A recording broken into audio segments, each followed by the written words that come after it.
यीशु मसीह कहते हैं, मैं तुम्हें एक नया आदेश देता हूँ, एक दूसरे से प्रेम करो।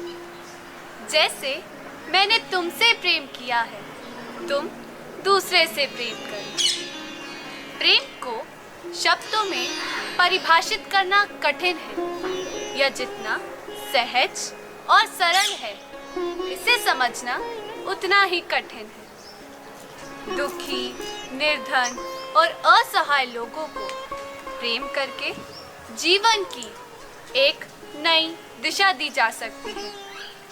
उसी प्रकार प्रेम करके शत्रुओं को भी अपना बनाया जा सकता है। प्रभु ने धरती पर जन्म लेकर मानवता का संदेश दिया और प्रेम करना सिखाया। प्रेम किस प्रकार हृदय परिवर्तन करता है, इसे एक छोटी सी नाटिका द्वारा समझा जा सकता है। एक छोटा सा कस्बा जहां लोग अपनी आजीविका ढूंढते हुए जीवन को गति दे रहे थे, जहां जातिवाद, अमीरों द्वारा गरीबों का शोषण तथा हिंसा का प्राबल्य था। उनके समक्ष अनेक प्रश्न थे और उन्हें कैसे सुलझाया जाए। चारों ओर अराजकता थी, अन्याय और अत्याचार तो वहां जैसे पैर जमाए बैठे थे।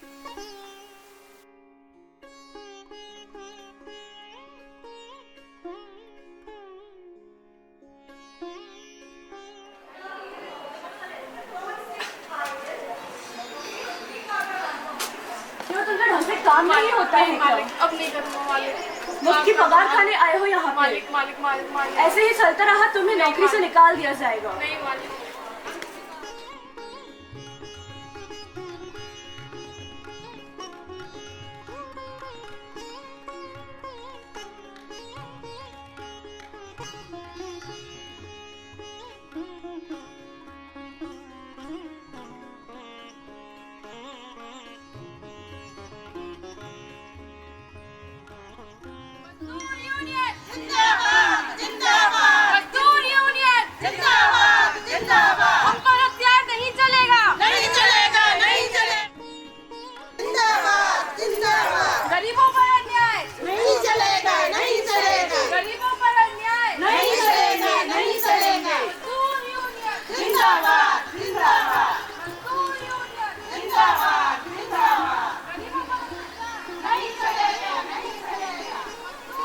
धरती पर ये अत्याचार व अनाचार हो रहा है, इसका क्या समाधान है प्रभु?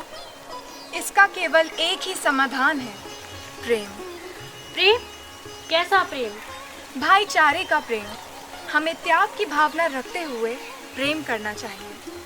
तो क्या शत्रु पर भी प्रेम दिखाना चाहिए प्रभु? हाँ बिल्कुल। जब तक हम असिद्ध हैं, हमसे गलतियाँ होंगी, हम और हमारे शत्रु भी होंगे। ऐसे में अपने क्रोध को वश में करके प्रेम पूर्वक व्यवहार करना चाहिए। इससे हम प्रभु को भी खुश कर सकेंगे और शत्रु भी हमसे शत्रुता भुलाकर प्रेम करेगा।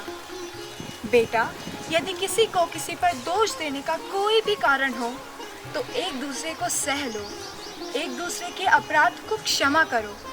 जैसे प्रभु ने तुम्हारे अपराध को क्षमा किया है, वैसे ही तुम भी करो। आप ठीक कहते हैं प्रभु।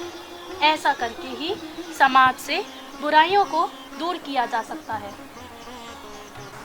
प्रभु यीशु के दोनों हाथों और पैरों में कील ठोक दी गई। उन्हें शर्मनाक मौत मरने के लिए छोड़ दिया गया।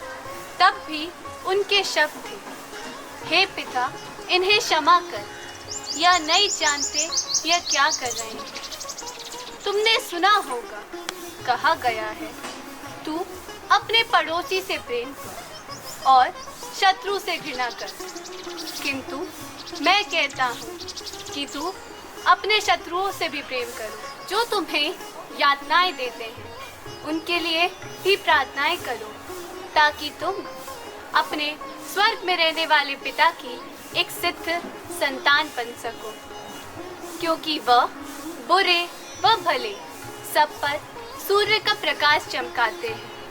पापियों और धर्मबंधुओं सब पर वर्षा कराते हैं। तू परिपूर्ण बन वैसे ही जैसे तेरे स्वर्ग पिता परिपूर्ण है।